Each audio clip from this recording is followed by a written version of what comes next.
When my father disowned me in a ballroom full of people who had spent their lives pretending wealth was the same thing as worth, I thought the worst pain of the night would be hearing strangers applaud my erasure. I was wrong. The worst pain came seconds later, when a silver-haired man I had never seen before pressed an envelope into my shaking hands and said, "Your grandmother waited for this exact moment." Inside that envelope was proof that the people who called me useless had been lying for 20 years. Inside that envelope was a woman's final act of love. Inside that envelope was the match that would burn the Whitford family myth to the ground. My name is Dulce Whitford. I'm 28 years old, and for most of my life, I believed I was broken. My parents made sure of that. For as long as I can remember, I was the slow one. The disappointing daughter. The child is spoken about in lowered voices at dinner parties. While my older sister Miranda collected trophies, degrees, and admiration, I collected silence.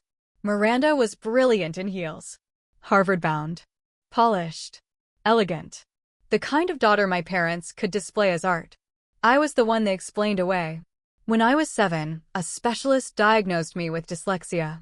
Letters moved when I tried to read them. Words blurred, rearranged, refused to stay still. Reading one paragraph felt like climbing a hill with stones tied to my ankles. My teachers suggested support. Specialized tutoring. Patience. My parents chose embarrassment. At home, my father would tap newspapers against the breakfast table and say, "How can someone from this family struggle with basic reading?" My mother would sigh dramatically whenever report cards arrived. "You're bright enough, Dulce. If you tried harder." That sentence haunted me for years. If you tried harder. Because when children hear pain often enough, they stop asking whether it's true. They simply learn to carry it. The Whitfords were old money Manhattan royalty. Our surname was engraved on donor walls and gala invitations. My father, Gerald Whitford, was CEO of Whitford Properties, a real estate empire founded by my grandmother, Eleanor, in 1965 with one office in Brooklyn and stubbornness stronger than steel. By 2024, the company was worth $92 million.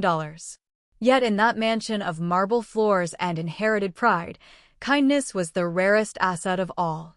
When I was 12, Miranda received violin lessons, private French tutors, and SAT coaching years before she needed it. One tutor billed $400 an hour. My parents called it an investment. I asked for reading support after school one afternoon. I had rehearsed the words all week. My mother barely looked up from her planner. "We've already spent so much on evaluations, Dulce. At some point, we need to be realistic. Some children simply aren't academic." I was 12. I nodded as I understood. Then I went upstairs and cried into a pillow so quietly no one would hear. That was the year I stopped asking for help.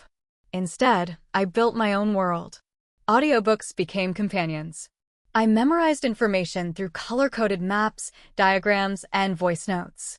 I turned every assignment into shapes and systems.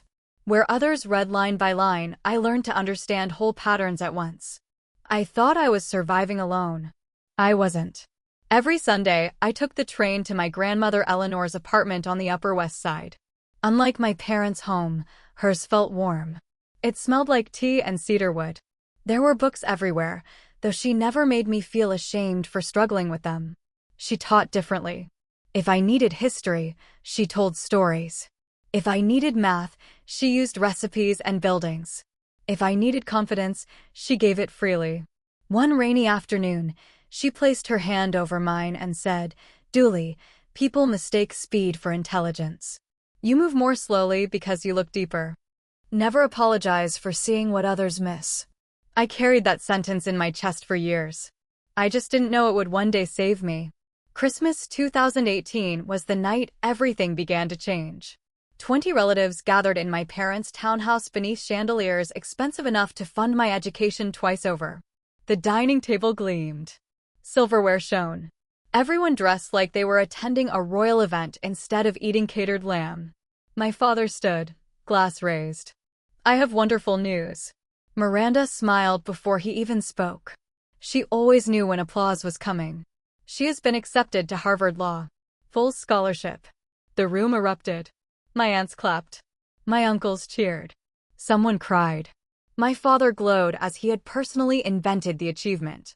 She will take this family and this company to heights none of us have seen. Then he turned to me.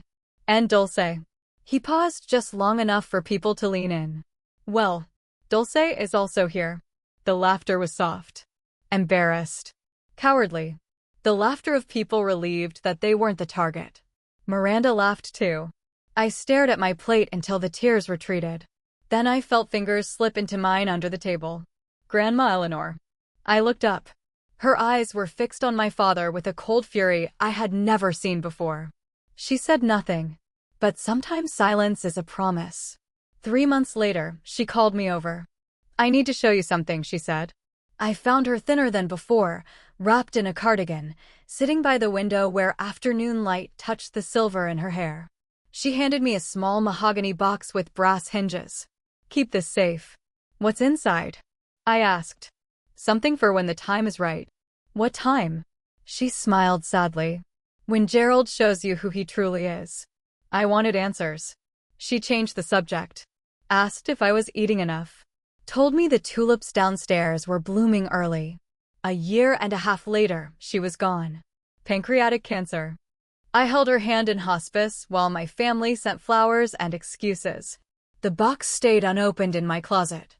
I couldn't bear to touch the last thing she gave me. After graduating from a state university in 2022, never Ivy League, never celebrated, I applied for a job at Whitford Properties. I wanted one chance. Just one. My father hired me as an administrative assistant. Salary, $42,000. That same week, Miranda joined the company's legal division at $280,000 plus bonuses. My job was copying files, scheduling meetings, and bringing coffee to executives who forgot my name seconds after hearing it. I was not invited into boardrooms. I was not mentored. I was tolerated. But I watched. And, because I had spent my whole life compensating for what others called weakness, I noticed things others ignored. I could see patterns in contracts. Relationships between clauses. Money flows hidden inside legal language. Risks no one mentioned.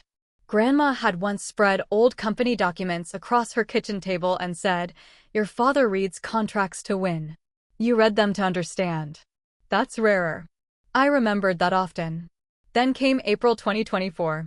The email subject line read, "Position restructuring, confidential." My role was being eliminated effective July 1st, severance details to follow. They were firing me. Quietly. Efficiently. That night, I stayed late pretending to organize files while voices carried through the wall from my father's office. "We can't have her here when Miranda takes over," he said. "It looks bad," my mother replied. "The CEO's sister is working as a secretary. People ask why she's not in leadership." A pause. Why she's the way she is. Then my mother, almost gently, "We did what we could. Some children just don't have it." I stood frozen in the dark. At 20 years old, I finally understood. They did not underestimate me by accident. They needed me small. Miranda's graduation celebration was the next night at the Plaza Hotel. 350 guests. Investors, judges, donors, family friends. I wore a black dress from Zara that cost $79 and felt like a costume among couture gowns. My mother intercepted me near the entrance. "You'll be at table 27 near the service door," she said, scanning my shoes with disapproval. "And please, Dulce, don't make tonight about yourself." Table 27 was half hidden behind a pillar. Appropriate. At 8:30 p.m., the lights dimmed. My father took the stage. He praised Miranda's Harvard degree, her future, and her excellence. Then he announced she would inherit the family residence, luxury cars, and eventually the CEO role at Whitford Properties. Standing ovation. Cameras flashing. I sat invisible in the back while my life was formally erased. Then I noticed an older man in a gray suit walking toward me through the crowd. He stopped at my table. "Miss Whitford." "Yes. My name is Jonathan Ellis. I was your grandmother's attorney." My chest tightened. He handed me a cream envelope sealed in red wax. "She instructed me to give you this on the day your father publicly disinherited you." I stared at him. "What is it?" "The truth," he said quietly. I fled into a service hallway and broke the seal. Inside was a will dated September 12, 2019. I read slowly, forcing the words to stay still. Then I found the paragraph that changed everything. To my granddaughter Dulce and Whitford, I leave 51% of my shares in Whitford Properties, with full voting rights. I stopped breathing. 51%. Majority control. Then another line. Dulce has been excluded not for lack of ability, but lack of support. Dulce is not slow. Dulce was abandoned. My knees buckled. I leaned against the wall and cried for the first time in years.